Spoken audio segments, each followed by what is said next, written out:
It's on here now. The goalkeeper's beaten, and South Africa have gone over. Shaker Sport 2010. ሰላም ጤና ይስጥልን እንደምናላችሁ የተከበራችሁና የተወደዳችሁ የሸገር ስፖርት ዊዝ አበበ ግደይ የዩቲዩብ ቻናል ቤተሰቦቻችን በያላችሁበት እጅግ አስደሳች ጊዜን እያሳለፋችሁ እንደሆነ ተስፋ እናደርጋለን። መልካሙን ሁሉም ለናንተ እንመኛለን። ታዲያ ይህንን ሸገር ስፖርት ዊዝ አበበ ግደይ የሚለውን የዩቲዩብ ቻናላችንን ሰብስክራይብ አድርጉት፣ የደውል ምልክቱን ተጫኑትና አዳዲስ ፕሮግራሞችን ስንለቅ መልእክት ይድረሳችሁ። ላይክ በማድረግ እንዲሁም ደግሞ ሊንኩን ለሌሎች በማጋራት በተከታዮች ቁጥር እንድንበዛ የምንሰራቸው ፕሮግራሞችም ብዙ ሰዎች ጋር እንዲደርስ የምታደርጉትን ጥረት አጠናክራችሁ ቀጥሉ እንላለን። እስካሁን ላደረጋችሁልን ድጋፍ፣ እገዛ እና እኛን ለማንቃት ለሄዳችሁት ርቀት በሙሉ ምስጋናችን ትልቅ ነው። በጣም እጅግ በጣም አድርገን እናመሰግናለን። ወደ ጉዳዮቻችን እንመለስ። አሁን በዚህኛው ምዕራፍ ደግሞ እስኪ የተለያዩ አዳዲስ ሊናገሩ የሚገባቸውን መረጃዎች ወደ መንገር እንሂድ። ከነዚህ ነገሮች መካከል አንደኛው ለእኔ በጣም ኢምፕረስ ያደረገኝ መረጃ ማንቸስተር ዩናይትድ የሚፈልገው ግን በቀላሉ ያገኘዋል ወይ የሚል ጥያቄን የሚያስነሳ ካገኘው ለማንቸስተር ዩናይትድ መሻሻል እጅግ ትልቅ አስተዋጽኦ ይኖረዋል ተብሎ የሚጠበቀው የኤሊየት አንደርሰን ጉዳይ ነው። ኤሊየት አንደርሰን ለኖቲንግሃም ፎረስት የሚጫወት በዘንድሮም የውድድር ዓመት በጣም የሚገርም አገልግሎትን እየሰጠ የሚገኝ በሚሰጠው አገልግሎት ምክንያት ደግሞ የእንግሊዝ ብሔራዊ ቡድን አሰልጣኝ ቶማስ ቱኸል በብሔራዊ ቡድናቸው ውስጥ ያካተቱት በብሔራዊ ቡድን ውስጥ ከተካተተም በኋላ ደግሞ እዛም ሄዶ እንኳን ጠራሁት የሚያስብል አገልግሎት እየሰጠ ያለ ነው። ኤሊየት አንደርሰንን በተመለከተ አንድ ያየሁት መረጃ የእውነት ለመናገር በጣም ነው የገረመኝ። በእርግጠኝነት ደግሞ ስነግርሽም ትገረሚያለሽ። በእንግሊዝ ፕሪሚየር ሊግ ካሉ ሚድፊልደሮች ጋር ሲነጻጸር የእሱ እውነቶች ተብለው የወጡ ነገሮችን ነው የምነግርሽ። በሚያቀብለው ኳስ ብዛት አንደኛ ነው በፕሪሚየር ሊጉ ካሉ ሌሎች ሚድፊልደሮች ጋር ሲነጻጸር። ኳስ ወደፊት በማቀበል አንደኛ ነው። አጫጭር ኳስ ማቀበል አንደኛ ነው። የኳስ ቁጥጥርን በማሸነፍ ፖሴሽን አንደኛ ነው። አኪዩሬት ፓስስ ወይም ልክ የሆኑ ኳሶችን ክሮስ ማድረግ፣ አኪዩሬት ክሮሶቹ በትክክል አንደኛ ነው። ዱዌሎችን ማሸነፍ ላይ አንደኛ ነው። ይሄኛውን አልገመትኩም ነበር። ኳስ በመንካት አንደኛ ነው። ጥፋት በማስተናገድም አንደኛ ነው። በማጥቃ ክልል ውስጥ ዱዌሎችን በማሸነፍም አንደኛ ነው። ይገርማል። በጣም ይገርማል። ስለ ኤሊየት አንደርሰን ነው ማለት። ስለ ምናልባትም ስለ አዲሱ የማንቸስተር ዩናይትድ የመሃል ሜዳ ተጫዋች ሊሆን በጣም ሰፊ እድል አለው ስለሚባለው ኤሊየት አንደርሰን ነው። ኒውካስል ዩናይትድ ምን ያህል ሊቆጨው እንደሚችል ዝም ብሎ በአእምሮ ላይ ይመላለሳል። ምክንያቱም ኒውካስል ዩናይትዶች ናቸው አሳልፈው የሰጡት። እናም በጣም ብዙ ሰዎች በዚህ ልጅ ላይ ሀሳብ ሲሰጡ ምናልባት ይላሉ ማንቸስተር ዩናይትድ ፖል ስኮልስ የሚባል ጀግና ነበረዋል። ከፖል ስኮልስ በኋላ ማይክል ካሪክ በጣም በጣም በጣም ተወዳጅ እና ውጤታማ የሚሆነ ተጫዋች ነው አይደል ለማንቸስተር ዩናይትድ። ከዛ በኋላ በማንነትም እንግሊዛዊ የሆነ በጉብዝናም ወደ እነሱ የመቅረብ አቅም ያለው ተጫዋች ኤሊየት አንደርሰን ነው። ምን ትያለሽ? በጣም ነው የገረመኝ ስለ ኤሊየት አንደርሰን ኖቲንግሃም ባይሆን ኖሮ የሚጫወተው ምን ሊባል እንደሚችል አሁን ትልልቆቹ ክለቦች ላይ ቢሆን ኖሮ የሚጫወተው በጣም የተለየ ዘገባዎች ቀን በቀን ይወጡ ነበር። ምክንያቱም ያሉት የቁጥር መረጃዎቹ በጣም በጣም አሪፍ መሆናቸውን የሚያረጋግጥ ነው። ያው በፕሪሚየር ሊጉ ላይ በሚደረገው ውድድር በእንዲህ አይነት መረጃዎች ነጥሮ ለመውጣት ከባድ ነው፣ ቀላል ነገር አይደለም እና ይሄ ለማንቸስተር ዩናይትድ በጣም አሪፍ ነው። በዛ ላይ ደግሞ ኤሌት አንደርሰን 23 ዓመቱ ነው ገና። ወደፊት የእግር ኳስ ህይወቱ በዚሁ ከቀጠለ በጣም ደማቅ እንደሚሆን እንድትገምት የሚያደርግ ነው እና ማንቸስተር ዩናይትድ ለመግዛት የሚፈልጋቸው ተጫዋቾችን በተመለከተ በተለይ እዚህ ሚድፊልድ ላይ ያሉት ተጫዋቾች ወይም የሚጠራቸው ተጫዋቾች በሙሉ በጣም የሚደነቁ ናቸው። ከካርሎስ ባሌባ ጀምሮ እስከ ኤሊየት አንደርሰን ድረስ ብዙ ተጫዋቾች ይጠራሉ። እነዚህ ተጫዋቾች ደግሞ የሚያደርጓቸው እንቅስቃሴዎች፣ ለክለቦቻቸው የሚሰጡት አገልግሎት ስናየው በጣም ሰፊ ነው፣ በጣም አሪፍ ነው እና ማንቸስተር ዩናይትድ ይህንን ተጫዋች ለማስፈረም የሚያደርገው እንቅስቃሴ ቀላል ይሆናል ተብሎ አይጠበቅም። በእርግጥ ሩበን አሞሪም በጥር የዝውውር መስኮት ላይ የምናደርገው ዝውውር ሊኖር ይችላል፣ ግን በጣም ጥንቃቄ የተሞላበት የዝውውር አካሄድ ነው የምንፈጽመው ብለው አስተያየት ሰጥተዋል። ይሄ ለጥር ብቻ ሳይሆን አጠቃላይ ዩናይትድ ከዚህ በኋላ ለሚያደርጋቸው ዝውውሮች በሙሉ ግምት ውስጥ መግባት ያለበት ይመስለኛል። ምክንያቱም በዝውውር በጣም ተጎድቷል ማንቸስተር ዩናይትድ። መጀመሪያ ላይ ወደ ማንቸስተር ዩናይትድ ሲመጡ የነበራቸው ፐርፎርማንስ፣ ያላቸው አቅም፣ የሚወጣባቸው ገንዘብ ቀላል አይደለም ተጫዋቾች። ከዛ ወደ ዩናይትድ ከመጡ በኋላ ግን የሚሰጡት አገልግሎት በጣም ይጓደላል እና ያንን መነሻ በማድረግ በጣም ትልቅ ጥንቃቄ ያደርጋሉ ተብሎ ነው የሚጠበቀው እና አሁንም በዩናይትድ በኩል በተለይ መሀል ክፍሉ ላይ ያለውን ነገር ለመፍታት ይህንን ተጫዋች ለማስፈረም ትልቅ ጥረት ያደርጋሉ ብዬ እኔም እጠብቃለሁ። አዎ እንግዲህ ከዚህ ጋር ተያይዞ ማንቸስተር ዩናይትድ እኔም ኤሊየት አንደርሰንን በእጁ ቢያስገባ በጣም ትክክል ነው፣ ጥሩ ነው ብዬ ነው የማምነው። በእርግጥ በዘንድሮ የውድድር ዓመት ከካዚሜሮ ከብሩኖ ፈርናንዴዝ እየተገኘ ያለው አገልግሎት ያን ያህል መጥፎ የሚባል ባይሆንም ማንቸስተር ዩናይትድ መሀል ሜዳው ላይ ያለበትን ክፍተት በሚቀጥለው የውድድር ዓመት የበለጠ ተከፍቶ የምናይበት እድል በጣም ሰፊ ነው። ምክንያቱም ካዚሜሮ ከዩናይትድ ጋር ይቀጥላሉ። ቢቀጥልስ አሁን ዘንድሮ በሚያሳያቸው መጥፎ አይደሉም ያልናቸው እንቅስቃሴዎች መቀጠል ይችላሉ ወይ? አንድ ዓመት መጨመር ቀላል ነገር አይደለምና ብሩኖ ፈርናንዴስ ከዩናይትድ ጋር አብሮ ይቀጥላል ወይ? ካልቀጠለስ ምንድን ነው የሚሆነው? እነዚህ ነገሮች በጣም ወሳኝ ናቸው። ስለዚህ የካዚሜሮ እና የብሩኖ ፈርናንዴዝ ሲቹዌሽን፣ በማኑኤል ኡጋርቴ ደስተኛ አለመሆን፣ ኮቢ ሜይኖ ማንቸስተር ዩናይትድን ለቆ መውጣት በጣም በተደጋጋሚ የሚጠይቀው ጥያቄ ነው። እነዚህ ሁሉ ነገሮች ከግምት ውስጥ ሲገቡ ማንቸስተር ዩናይትድ መሀል ክፍሉ ላይ የሆነ ነገር ማድረጉ አይቀርም። አደም ዋርተን፣ ካርሎስ ባሌባ፣ ኤሊየት አንደርሰን ናቸው አይደለ? እኔ በምንም ተአምር ኤሊየት አንደርሰን ማንቸስተር ዩናይትድ እድሉ ካለው ከኖቲንግሃም ጋር መስማማት የሚችል ከሆነ ሚስ ሊያደርገው የማይገባ ተጫዋች የሚመስለኝ ኤሊየት አንደርሰን። ካርሎስ ባሌባ ላይ መቀዛቀዝ ብዙ የማንቸስተር ዩናይትድ ደጋፊዎች አላቸው፣ በጣም ብዙ የእግር ኳስ ባለሙያዎችም አላቸው። እዛ ውስጥ ልታካትችኝ ትችላለች። አደም ዋርተንም ሌትሊ በደንብ ኢምፕሬሲቭ አልሆነልኝ መጀመሪያ ላይ እንደነበረ። ኤሊየት አንደርሰን ግን ሂዝ ኮንሲስተንት። አሁን የነገርኩሽ ቁጥሮች እንደገና ደግሞ ራሱ ማንቸስተር ዩናይትድ ከኖቲንግሃም ፎረስት ጋር ሲጫወት የሚገርም ነገር ነው ሲያደርግ የታየው። ኢምፕረስ ያደርጋል በእያንዳንዱ ጨዋታ ላይ። ኖቲንግሃም የማይረባ ሊሆን ይችላል፣ ኤሊየት አንደርሰን ግን በትክክል የሚረባ እና ትልቅ ነገር ያለው ተጫዋች መሆኑን ማስታወስ ይገባል። እና ማይክል ካሪክ ሪታየር ያደረገው 2018 ላይ ነው ሁላችንም እንደምናስታውሰው። ስለዚህ የኖቲንግሃም ፎረስቱ ኤሊየት አንደርሰን በቃ ፐርፌክት ተተኪ እዛ ቦታ ላይ ለረጅም ጊዜ ማንቸስተር ዩናይትድን ሊያገለግል የሚችል አድርገ የሚወስደው እሱን ነው። ስለዚህ አሞሪምም በልጁ ላይ በጣም ጠንካራ ፍላጎት አለው። ማንቸስተር ዩናይትድም የምሩን እየሰራ ነው የሚገኙት። ባለፈው ታስታውሱ ከሆነ ዴክላን ራይስ አርሰናልን ከመቀላቀሉ በፊት ዋነኛ ፉክክሩ በአርሰናልና በማንቸስተር ሲቲ መካከል ነበር እንጂ ዴክላን ራይስን ለማስፈረም ዩናይትድም እኮ ፍላጎት ነበረው። በኋላ እኔ ይቅርብኝ አሁን በሚባለው ዋጋ ከሲቲ ከአርሰናል ጋር መፎካከርን ማንቸስተር ዩናይትድ ለዴክላን ራይስ አላመነበትም። አሁን የእግር ኳስ ባለሙያዎቹ ምን ይላሉ? ዴክላን ራይስን ይቅርብን ብለው ሊሆን ይችላል። አሁን ዴክላን ራይስ ምን አይነት ተጫዋች እንደሆነ እያየን ነው። ኤሊየት አንደርሰን ላይ ተመሳሳይ የሆነ ስህተት ግን ዩናይትድ መስራት በጭራሽ የለበትም። አንድ ነገር እናውቃለን፣ በርካሽ ይሄ ተጫዋች እንደማይገኝ እናውቃለን፣ ምንም ጥርጥር የለውም።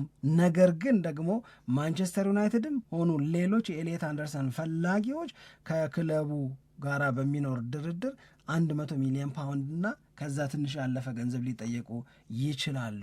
ግን ለበጣም ብዙ ክለቦች ኤሊየት አንደርሰን ዲፍረንስ ሜከር ነው፣ ልዩነት ፈጣሪ ነው።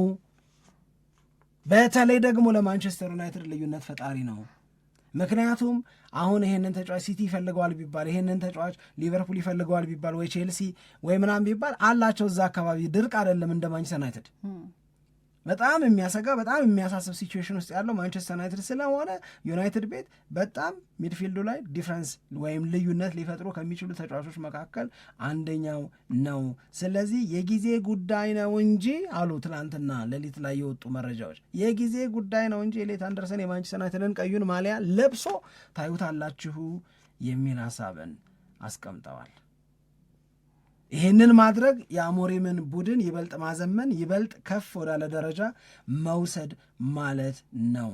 ግን ደግሞ ማንቸስተር ዩናይትድ የምር ይህንን ልጅ በጥሪ ያገኘዋል ወይ ዋይ ኖት እያሉ ነው። ኖቲንግሃም ፎረስት ተስፋ እየቆረጠ ስለሆነ እስካሁን ባደረጋቸው ጨዋታዎች 2 ነጥብ ብቻ ስለሆነ ያለው ኤሊየት አንደርሰንን በመሸጥ የውድድር ዓመቴን አላበላሽም ሊል አይችልም። ኦልሬዲ ተበላሽቶ ኢትስ ኦልሬዲ ዳሜጅድ ኢትስ ጎን። በቃ ከዚህ በኋላ ሪቫይቭ ሊያደርግ የሚችል ሊያገግም የሚችል የውድድር ዓመት አለው ብለሽ ታምኛለሽ? ኖቲንግሃም ስለሌለው አሁን ጥር ገበያ ላይ ተጫዋቾችን ማግኘት አይቻልም ሲባል አብዛኞቹ ባለ ጉዳይ ናቸው። አንዳንዶቹ ለዋንጫ በሚያደርጉት ፉክክር፣ አንዳንዶቹ በቻምፒዮንስ ሊግ ለመሳተፍ፣ አንዳንዶቹ ላለመውረድ ምናምን ነው። ይሄ በሶስቱም ላይ የለበትም፣ መውረዱ አይቀርም ተብሎ በቃ የታመነ ነው። ስለዚህ ሜኪንግ ቢዝነስ አሁን ማንቸስተር ዩናይትድን እንዲቀላቀል መፍቀድ ኖቲንግሃም ፎረስትን ያን ያህል የሚጎዳ አይደለም፣ ኦልሬዲ ተጎድቶ ጨርሰዋል የሚል ነገር ነው ያለው እና ማንቸስተር ዩናይትድ ይህንን ሲሪየስሊ ይዞታል ነው አሁን እና ምንም እሱን ማጣት ኖቲንግሃም ፎረስት ላይ የሚፈጥረው ክፍተት ስለሌለ ምንም ችግር የለም ነው። እኔ በጣም ነው የሚስማማኝ ይሄ ነገር ከተደረገ። በጣም የሚያሳየውም ደግሞ ምን ያህል አቅም እንዳለው ያየንበት ጨዋታም እንደዚሁ የቁጥር መረጃዎቹም ደግሞ የሚያሳዩት አቅሙ ምን ያክል ከፍ ያለ እንደሆነ ነው። ስለዚህ ዩናይትድ እዚህ ላይ በደንብ መጠንከር መስራት አለበት ተብሎ ነው የሚገመተው። ሌላ ከዩናይትድ ጋር በተያዘ የኮቢ ማይኖንም ጉዳይ ሩበን አሞሪም አንስተዋል ከዛሬው ጨዋታ በፊት በነበረው መግለጫ ላይ። ያው አይሄዳትም ሳይሆን የወደፊቱ የማንቸስተር ዩናይትድ ምልክት የመሆን ትልቅ እድል አለው ኮቢ ማይኖ የሚል አስተያየታቸውን እንደዚሁ እየሰጡበት ነው። በጣም ትላንትና ማታ ላይ እንደ ብሬኪንግ ኒውስ ነበረ ሲገለጽ የነበረው። በእርግጥ ሁላችንም እንደምናስታውሰው ኮቢ ማይኖ በዚህ የውድድር ዓመት ላይ ጨዋታ የጀመረበት የፕሪሚየር ሊግ ጨዋታ የጀመረበት አግባብ እስካሁን ድረስ የለም። ምንም አይነት ጨዋታ አልጀመረም። ግን ለዩናይትድ የቀዳሚ ተሰላፊ ሆኖ ጨዋታ የጀመረው በአለፈው የውድድር ዓመት ግንቦት ወር ላይ ነበረ እና ከዌስትሃም ጋር በተደረገው ጨዋታ ላይ ነበረ እና ረጅም ጊዜ ሆኖታል። አሁን ኮቢ ማይኖ የቀዳሚ ተሰላፊነት ቦታን ካገኘ አሁን ይህንን እድል ያገኛል ተብሎ እየተጠበቀ ባለበት ወቅት ነው እንግዲህ ጉዳት ያጋጠመውና ያንንም ደግሞ ወደ ተግባር መቀየር ሳይቻል የቀረው። ሩበን አሞሪምም በዚሁ ጉዳይ ላይ ሲናገር ነበር። አሁን ብሩኖ ፈርናንዴዝ ስለተጎዳ ኮቢ ማይኖ የመጀመሪያ ተሰላፊነት ቦታን ያገኛል ብለን እየጠበቅን ነበር፣ ወይንም ደግሞ አሁን እድሉ የበለጠ ተመቻችቶለታል ብለን እየጠበቅን ነበረ። ግን ደግሞ ያው ስለተጎዳ በቃ እንደ አጋጣሚ አድርገን እንወስደዋለን የሚል አስተያየቱን እንደ መጥፎ አጋጣሚ አድርገን እንወስደዋለን የሚል አስተያየቱን ሩበን አሞሪም እንደዚሁ ሰጥቷል። ከዝውውሩ ጋር በተያያዘ ያው ኮቢ ማይኖ መውጣት ይፈልጋል። በተለይ በዚህ የጥር የዝውውር ጊዜ ላይ ወደ ሆነ ክለብ መሄድ ትልቅ ፍላጎት እንዳለው በተደጋጋሚ ጊዜ ነው እየተገለጸ የሚገኘው። ግን ሩበን አሞሪም አንደኛ ኮቢ ማይኖ የማንቸስተር ዩናይትድ የወደፊቱ ምልክት እንደሚሆን በማንቸስተር ዩናይትድ ትልቅ ፊውቸር እንዳለው ይሰማኛል የሚል አስተያየቱን እንደዚሁ የሰጠበት ነው። ለዚህ ደግሞ ትንሽ እድልና ጊዜ መስጠት አለበት ኮቢ ማይኖ በእግር ኳስ በተወሰኑ ቀናት ብዙ ነገሮች ሊለወጡ ይችላሉና ትንሽ ረጋ ማለት አለበት፣ እድል ጊዜ መስጠት አለበት፣ መጠበቅ አለበት የሚል አስተያየቱን እየሰጠበት ነው። ከዛ ግን ማንቸስተር ዩናይትድ ኮቢ ማይኖን ይለቀዋል ወይ? አሁን በጥር የዝውውር መስኮት ላይ ብዙ ነገሮች ቢመቻቹ የመልቀቅ ፍላጎት አለ ወይ በሚለው ላይ ይሄ በጣም ለኛ ከባድ ነው በዚህ ወቅት ኮቢ ማይኖን መልቀቅ። ምክንያቱም ያለን የቡድን ስብስብ ወይንም ደግሞ ስኳዱ የማንቸስተር ዩናይትድ በጣም ሾርት ነው፣ በቃ ያጠረ ነው። ስለዚህ ያሉንን ተጫዋቾች በዚህ ላይ እየለቀቀን ከሆነ የማይቻል ነው። እንኳንስ እንደዚህ ሆኖ በተሟላ ሁኔታ ውስጥም እንኳን ቢሆን ኮቢ ማይኖን መልቀቅ ቀላል ነገር አይደለም የሚል አስተያየቱን ሰጥቷል። ትልቅ ኃላፊነት አለብን አሁን፣ ስለዚህ ይህንን ኃላፊነታችንን ደግሞ መወጣት ይኖርብናል የሚል አስተያየቱን የሰጠበት ነው። ስለዚህ ኮቢ ማይኖ ከማንቸስተር ዩናይትድ ጋራ የሚለያይበት ወይንም በጥር የዝውውር መስኮት የሚለቅበት ሁኔታ እንደ ሩበን አሞሪም አስተያየት ከሆነ በጣም የሳሳ መሆኑን አስተያየት የሰጠበት ነው። ምንም ይሄ የምንቀይራቸው ተጫዋቾች እንኳን በበቂ ሁኔታ የሉም። ብዙዎቹ ተጫዋቾቻችን ተጎድተዋል። መጀመሪያም ደግሞ የማንቸስተር ዩናይትድ ስኳዱ ጥልቅ የሚባል አይደለም፣ ጠባብ ነው በጣም። ስለዚህ በዛ ሁኔታ ውስጥ ስለሆነ ያለ ነው ይህንን እንደ አማራጭ የምንመለከተው አይደለም ብለው አስተያየቱን ሰጥቷል። እና ለኮቢ ማይኖ ምን ማለት ነው? ሩበን አሞሪምስ በዚህ አቋሙ ሚጸና ነው ወይ የሚለው ሰዎች አስተያየት የሰጡበት ነው። በጣም መነጋገሪያ የሚመስለኝ ምንድን ነው ከዚህ በፊቱ አስተያየት የታረመ ነገር ይመስለኛል። ምክንያቱም ኮቢ ማይኖ ማንቸስተር ዩናይትድ ለቆ የሚወጣ ከሆነ አራክሰሽ የተሻለ ጥቅም ልታገኝበት አትችል። ከዚህ በፊት ኮቢ ማይኖን በተመለከተ የሚናገራቸው ነገሮች በማንቸስተር ዩናይትድ እና በማርከስ ራሽፎርድ መካከል፣ በማንቸስተር ዩናይትድ እና በአሌሃንድሮ ጋርናቾ መካከል እንደሆነ ሁሉ ክለቦች ዋጋ የሚያራክሱበት፣ አለመፈለግሽን ካወቅሽ ያንን ተጫዋች ማቆየቱ ለአንቺ ኪሳራ ነው። ስለዚህ አለመፈለግን ማሳወቅ ምናምን አይሆንም። ግን አሁን አሞሪም ትልቅ ስቴትመንት ነው የተናገረው። ለማመን አይከብድም ወይ ነው። ምክንያቱም ከዚህ በፊት የተናገረውም ነገር ራሱ የተናገረው ስለሆነ ምን ብሏል? እንደውም ይጨክንበታል ብለን እስክንረዳ ድረስ አይደል?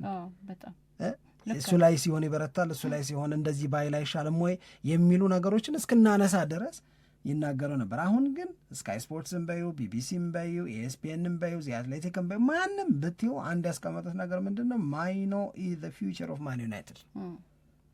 ኮቢ ማይኖ የማንቸስተር ዩናይትድ የነገው ማንቸስተር ዩናይትድ የኮቢ ማይኖ ነው። እኔ ደግሞ አሁን ባይጎዳ ኖሮ እንዴት ጥሩ አጋጣሚ ነበረ። እውነት ለመናገር ጉዳቱን በተመለከተ የተገለጸ ነገርም ባይኖር ማለት ነው። እና ይሄ አንደኛው ነገር ነው። ሁለተኛው ማንቸስተር ዩናይትድ ሜሰን ማውንት በቃ እነዚህ ያለፉትን አስቸጋሪ የሚላቸውን ጊዜያቶች በሙሉ እንዳለፋቸው ከዚህ በኋላ ማንቸስተር ዩናይትድን እንደሚክስ እና ማንቸስተር ዩናይትድን መካስ ደግሞ ከቻለ እየተጎዳ ከቼልሲ ዩናይትድን ከተቀላቀለበት ጊዜ ጀምሮ እንደተጠበቀዋል አገለገለ ማለት እሱን ክሶ ዓለም ዋንጫው ላይ ተስፋ እንዳለው ነው እሱ የሚያስበው።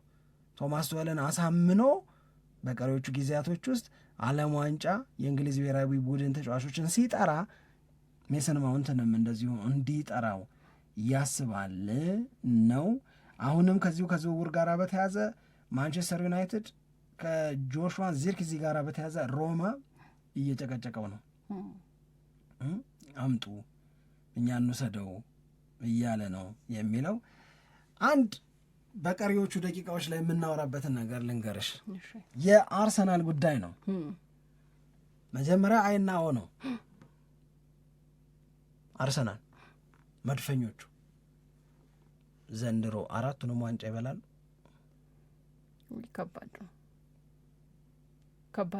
ከባድ ነው ሳይሆን አዎ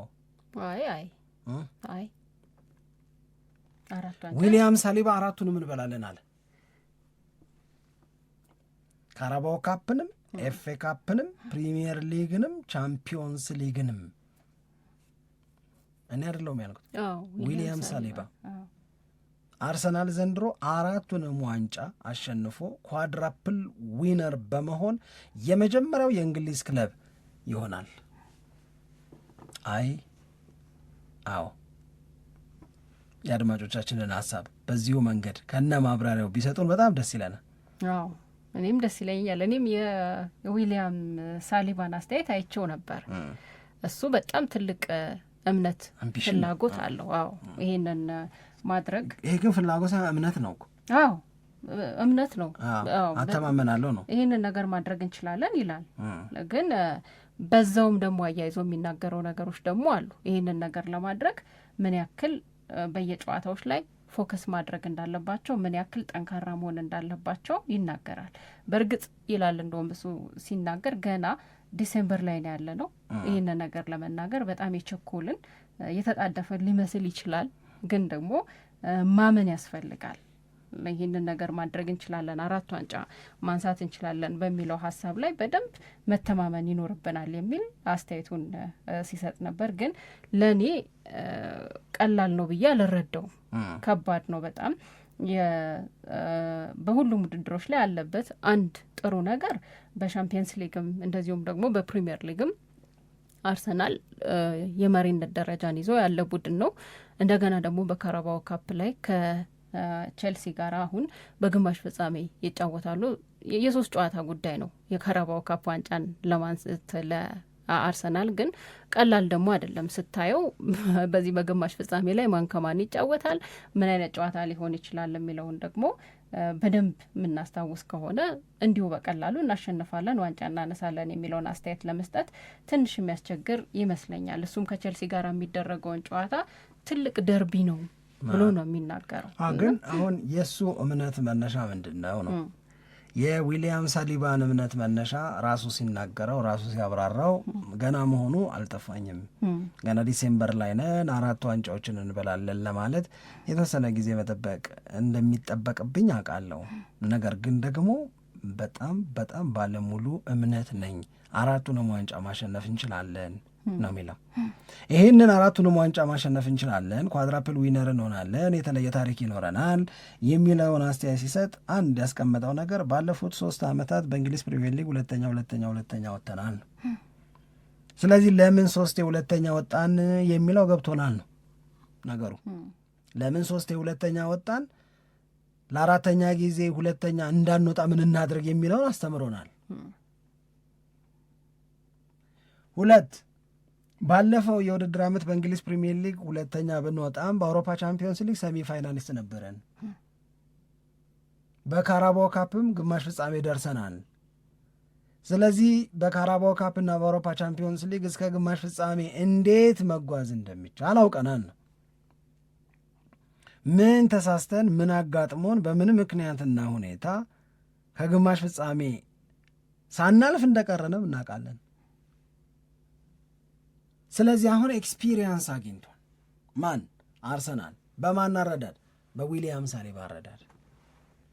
ከ3 ሁለተኝነትም ከሰሚ ፋይናሊስትነትም የተቀዱ ትምህርቶች አሉ፣ የተወሰዱ ሌሰኖች አሉ። እነዚህን ሌሰኖች የወሰደው አርቴታ ክረምት ላይ 7 አውትፊልድ ፕሌየር እና 1 ግብ ጠባቂ 8 ተጫዋቾችን አስፈርሞ ማንም የሚቀናበትን ስኳድ ገንብቷል። ይህንን እኔ ጨምርለታለሁ አላለም እሱ ግን። ስለዚህ እዚህ መማር ላይ ለምን 3 ሁለተኛ ወጣን የሚለው ላይ ለምን ከግማሽ ፍጻሜ አላለፍንም የሚለው መማር ላይ የተጨመሩ ተጨማሪ አቅሞች ዊሊያም ሳሊባ አርሰናል ዘንድሮ 4ቱንም ዋንጫ ያሸንፋል ብሎ እንዲያምን አድርጎታል። ይህንን ያስረዳው ዲሴምበር መሆኑን ያውቃል። ሁሉም መረጃ አለው። መልበሻ ቤት ውስጥ ያለው ሙድ ግን ደስ ይላል አለ። እኛንን አሁን ያስቸገር ነው ማለት ነው። ገባሽ ነው እኮ 1-0 ሲያሸንፉ እየፈራን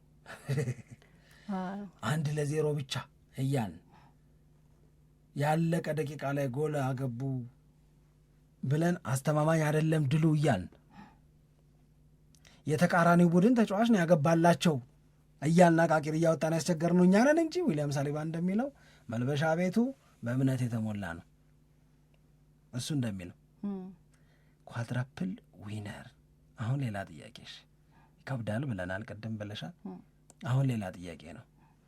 ይሄንን መናገሩ አርሰናልን ይጠቅማል ተጫዋቾቹ ወይስ በራስ ላይ ጫናን ያበረታል? ይሄ ነው ደግሞ ቀጣዩ ጥያቄ። አይ እኔ ይጠቅማል ብዬ ነው ማስበው። እንበላዋለን ማለት ግዴታ 4 ዋንጫ እናነሳለን የሚለው ጫና ውስጥ የአርሰናል ተጫዋቾች ማንሳት አለብን የሚለው ጫና ውስጥ የአርሰናል ተጫዋቾች ይወድቃሉ ብዬ አልገምትም። ያለው ጫና ምንድን ነው? በዚህ የውድድር ዓመት ዋንጫ ማንሳት የሚለው ነው። አሁን እኮ እሱማ ልክ ነሽ፣ 4 ዋንጫ እንበላለን አለ እሱ። ያንን 4ቱንም ዋንጫ እንበላለን ብዬ አምናለሁ ካለ በኋላ ይሄንን 4ቱንም ዋንጫ እንበላለን ብሎ መናገሩ ጫና ያበረታል ወይስ አያበረታም ነው ጥያቄው። እኔም እኮ የመለስኩት እሱን። ዋንጫ ማንኛውም ዋንጫ ነው የሚመስለው አነጋገር። ያልኩት ምንድን ነው 4 ዋንጫ ማንሳት አለብን የሚለው አስተያየቱ እና ይህንን ማድረግ እንችላለን የሚለው በጣም በራስ መተማመን የተሞላው አስተያየቱ ለአርሰናል ተጫዋቾች የበለጠ የሚያነሳሳ ነው የሚሆነው ብዬ ነው የምገምተው። የተቃራኒ ቡድን ሰዎችንስ አርሰናል ላይ አያነሳሳም ወይ? እሱማ አይቀርም ባይናገርም፣ ሳሌባ ባይናገርም አሁን በሚደረጉ ጨዋታዎች በሙሉ ከአርሰናል ጋር ሲጫወቱ የዋንጫ ተፎካካሪ ስለሆነ ትልቅ ቡድን ከባድ ጨዋታ ስለሆነ ለዛ ጨዋታ ተዘጋጅተው ነው የሚመጡት። እኔ ይቀራል ብዬ አልገምትም። ግን አሁን እኔ የተናገርኩት በአርሰናል ተጫዋቾች አንጻር ነው።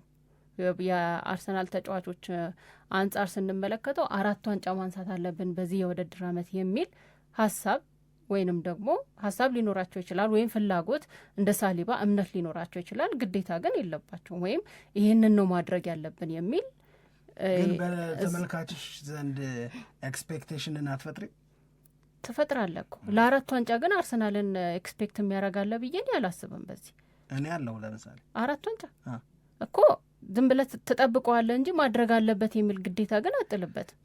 4 ዋንጫ ማሸነፍ በመቻል ከእንግሊዝ ፕሪሚየር ሊግ ክለቦች ለአርሰናል ቅድሚያውን እሰጣለሁ። ለምሳሌ እኮ አሁን እኔ ያልኩት ነገር ምንድን ነው? 4 ውድድር ላይ ያለበት ሲቲ አሁን አንድ ነገር ልጠይቅህ የሆነ እሺ፣ አመት አላወራም። ይታወቃል።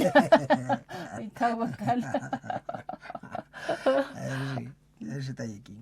አይ አሁን ለአርሰናል እኔ የማስበው ፕሪሚየር ሊጉን በቃ በጣም ትልቅ ጫና አለበት። ፕሪሚየር ሊጉን ዋንጫ እንዲያነሳ ደጋፊዎችም ይሄንን ይፈልጋሉ። የራሱ የአርሰናል ተጫዋቾችም ይሄ ጫና አለባቸው እና ኤክስፔክት ማድረግ አለበት አርሰናል በቃ በዚህ ውድድር ዓመት ወይ ሻምፒየንስ ሊግ ወይ ፕሪሚየር ሊግ ብቻ የሆነ ዋንጫ ደግሞ ማድረግ አለበት ተብሎ እንደ ግዴታ እንደተጣለበት ይሰማኛል። ግን ለ4 ዋንጫ ግን ግዴታ ይጣለበት ማንም አሁን እንደ ግዴታ እኮ አይደለም። ኤክስፔክቴሽን የለም። ይችላልማ ሌላ ነገር ነው እኮ። እኔ አሁን ይችላል ነው በመቻል አቅም ነው የማወራው። ግዴታ ማንም ላይ አልጣለም። በመቻል አቅም ነው። አሁን ለምሳሌ አውሮፓ ላይ ካሉት ክለቦች በሙሉ 4 ዋንጫ ማሸነፍ የሚችሉ 4 ክለቦች ብቻ ናቸው። እንስማማለን በዚህ 4 ክለቦች ብቻ ናቸው። ወይ ቼልሲ ነው፣ ወይ አርሰናል ነው፣ ወይ ሲቲ ነው፣ ወይ ኒውካስል ነው። 4 ዋንጫ ማሸነፍ የሚችሉት እነሱ ናቸው። ኒውካስል አውት ኦፍ ኢኩዌሽን ነው፣ በፕሪሚየር ሊጉ የሚረባ ነገር ላይ ስላልሆነ ያለው። ስለዚህ 3ቱ ናቸው ያላቸው ማለት ነው። አንደኛ ደረጃ ላይ ያለው አርሰናል፣ 2ኛ ደረጃ ላይ ያለው ሲቲ እና 4ኛ ደረጃ ላይ የተቀመጠው ቼልሲ። እነዚህ 3 ክለቦች በፕሪሚየር ሊጉም ያላቸው ቦታ፣ በቻምፒዮንስ ሊግም ያላቸው ቦታ አዘሴም ታይም ደግሞ በካራባኦ ካፕም ሰሚፋይናሊስት ናቸው። ከነዚህ ውስጥ እነሱ ብቻ ከሆኑ 3ቱ የ4 ዋንጫ ባለቤት በመሆን ወይም መሆን በመቻል የተሻለ እድል ያለው አርሰናል ነው ለእኔ። አሁን እኔ ያልኩት ይሄንን ነው። በመቻል ወይም ለመቻል የተሻለው ለመቻል የቀረበው አርሰናል ነው። ከሲቲ የሚልቅ ከቼልሲ የሚልቅ አርሰናል ነው። እሱማ ልክ፣ ይህማ ልክ ነው። አሁኑ የመጀመሪያ የውይይታችን መነሻ የነበረው የዊሊያም ሳሌባ አስተያየት ጫና ያሳድራል ወይ ለሚለው ነው። አሁን አስተያየት እየሰጠ ያለው አስተያየት ስትሰጪ ሳምሪ ምን ብለሽ መሰለሽ እኔ ወደዚህ ነገር የከተትሽኝ ምን ብለሽ መሰለሽ? የእውነቴን እኮ ነው። አርሰናል እንዲህ ያደርጋል ብሎ የሚያስብ የለም አልሽ። እኔ ያለው አልኩሽ። የምርህን ነው አልሽኝ። አዎ አልኩሽ። ለምን እንደማስብ ነው አሁን እያስረዳው ያለሁት። የማስበው ይሄንን ማድረግ የሚቻል ከሆነ ይሄንን ለመቻል አርሰናል ከሁሉም ይልቅ ቅርብ ነው።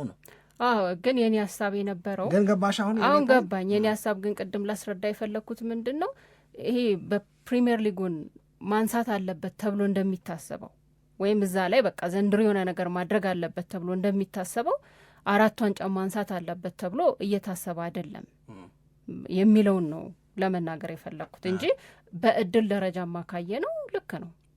እኔ አሁን ምንጭው ቃል ልክ አይደለች በእድል አላልኩም። በእድል ደረጃ ማለቴ 4 ዋንጫ ለማንሳት ምክንያቱም ሰሚ ፋይናል ላይ ያሉት 4 ስለሆኑ ኒውካስልን እናውጣው። እሺ 3 በመቻል እድልና መቻል ይለያል። መቻል ጉብዝና እድል ነው።